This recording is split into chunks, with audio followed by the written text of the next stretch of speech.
আব্দুল্লাহ ইবনে ওমর রাদিয়াল্লাহু আনহু বর্ণিত, তিনি বলেন রাসূল সাল্লাল্লাহু আলাইহি ওয়াসাল্লাম বলেছেন, ইন্নাল্লাহা ইয়ারফাউ বিহাদাল কিতাব আকওয়ামান ওয়া ইয়াদউ বিহি আখারিন।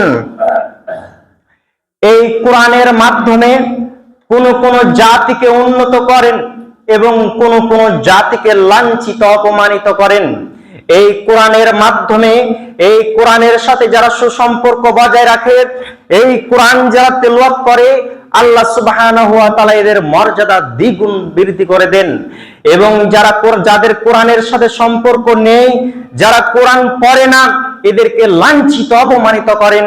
আল্লাহ সুবহানাহু ওয়া তাআলা পুরো জাতিকে লাঞ্ছিত করেন। এবং যারা কোরআনের সাথে যাদের সম্পর্ক ভালো আছে, এদের পুরো জাতিকে উন্নত করেন। যার বাস্তব উদাহরণ হচ্ছে সৌদি আরব।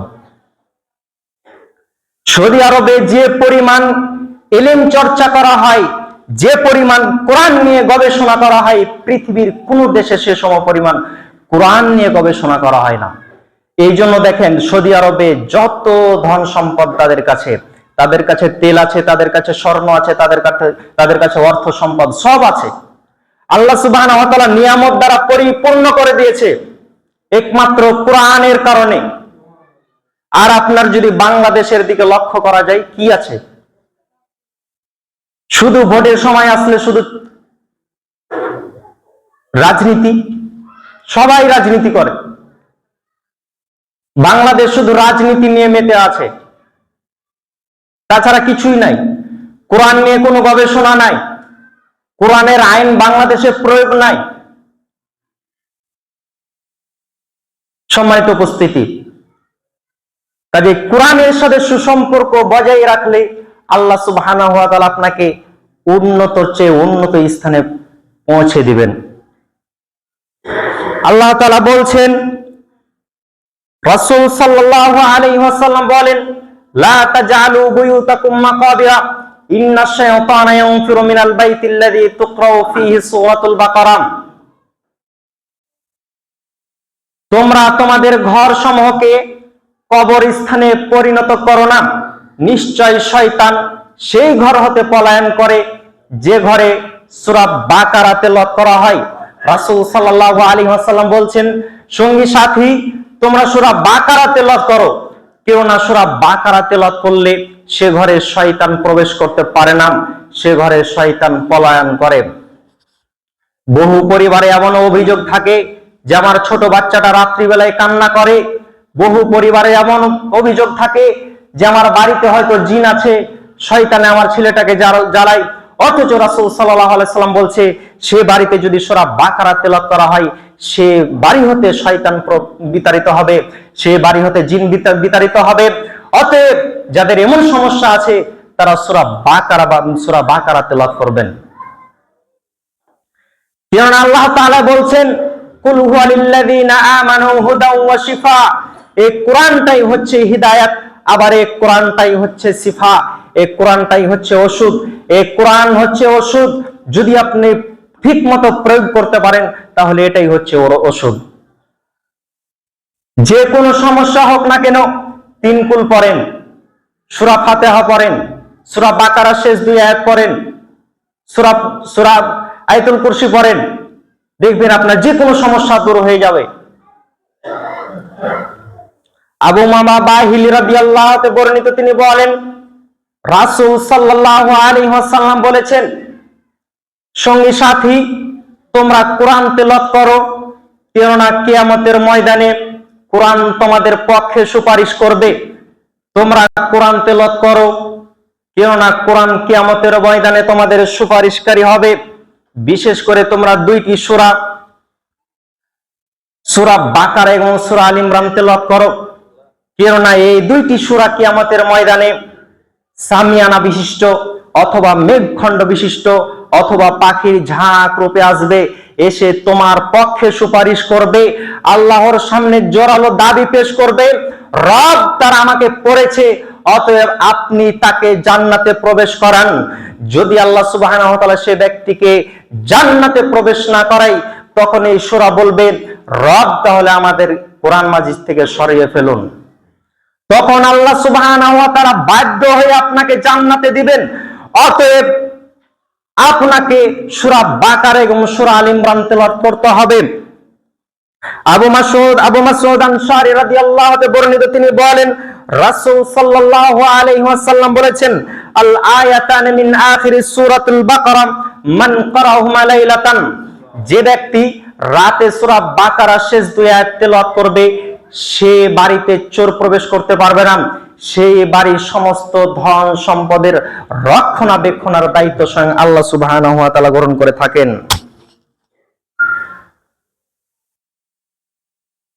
রাসূল সাল্লাল্লাহু আলাইহি ওয়াসাল্লাম বলছেন, কেউ যদি রাত্রিবেলায় সূরা বাকারার শেষ দুইটি আয়াত তেলাওয়াত করতে পারে তাহলে তার বাড়ির যত ধন সম্পদ আছে সমস্ত ধন সম্পদ রক্ষণাবেক্ষণের দায়িত্ব স্বয়ং আমি আল্লাহ সুবহানাহু ওয়া তাআলা নিই।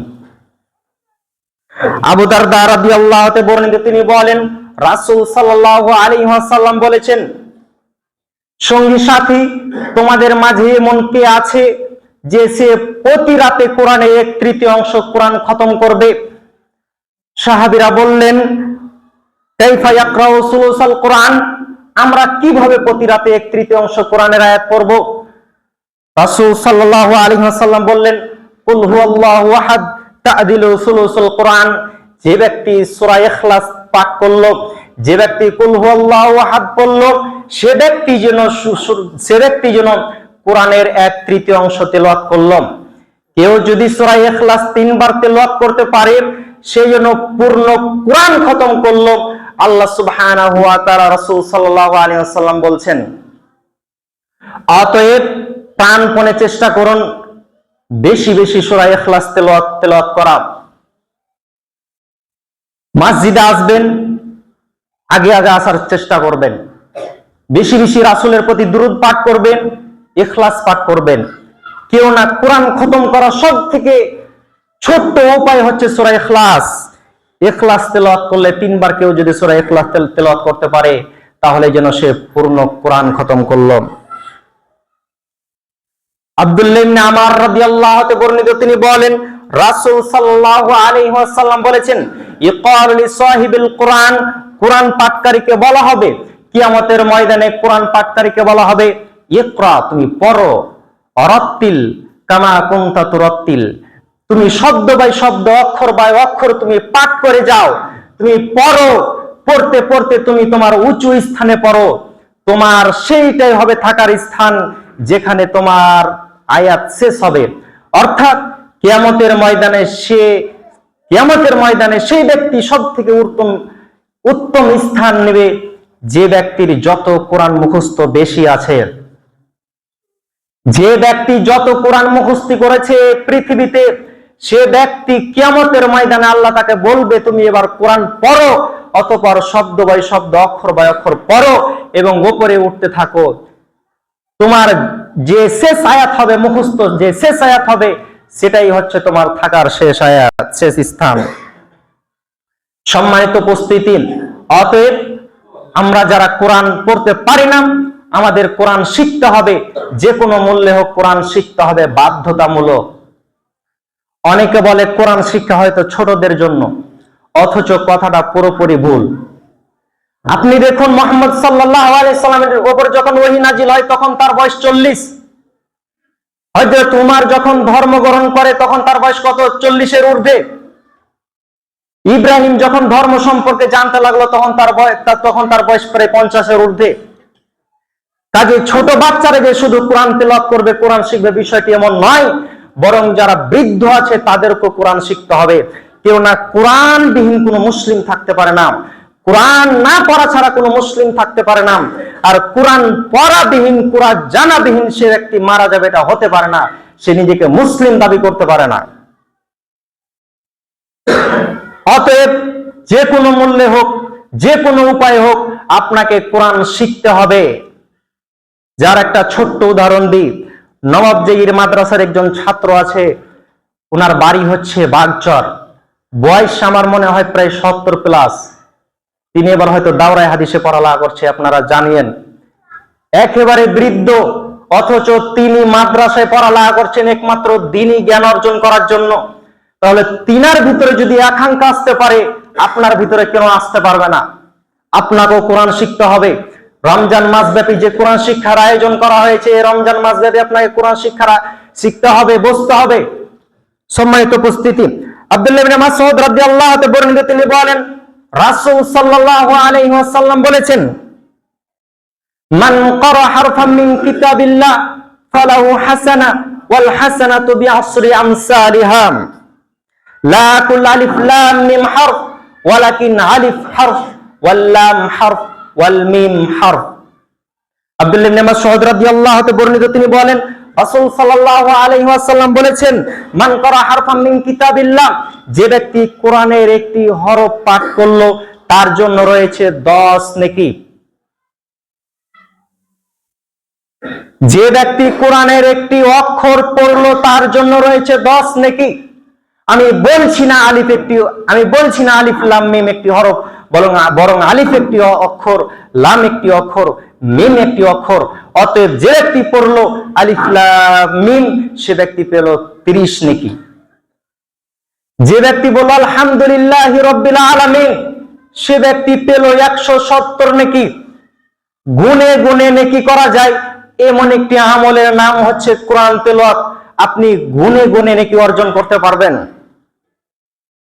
সম্মানিত উপস্থিতি, অতএব প্রাণপণে চেষ্টা করুন কোরআন শিক্ষা অর্জন করার। আল্লাহ সুবহানাহু ওয়া তাআলা আমাদের সেই তৌফিক দান করুক। আল্লাহুম্মা